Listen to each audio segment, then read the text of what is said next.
একটা মানুষের ভেতরে এতগুলো গুণ থাকাটা কি ঠিক? দেখো, আমি সুনির্দিষ্ট কিছু কাজ করি,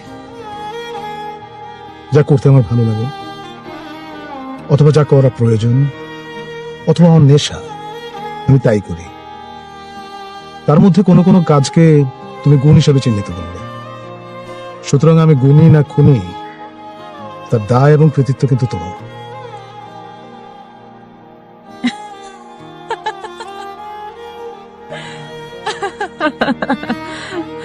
আপনি কিন্তু আবারও সুন্দর করে একটি সুন্দর কথা বললেন। আপনি খুনি হতে যাবেন কেন? আপনি একজন গুণী মানুষ। আমার সম্পর্কে কতটুকুই বা জানো তুমি? কিছু কিছু মানুষ আছে যাদের অল্প দেখে অনেক দূর জানা যায়, বোঝা যায়।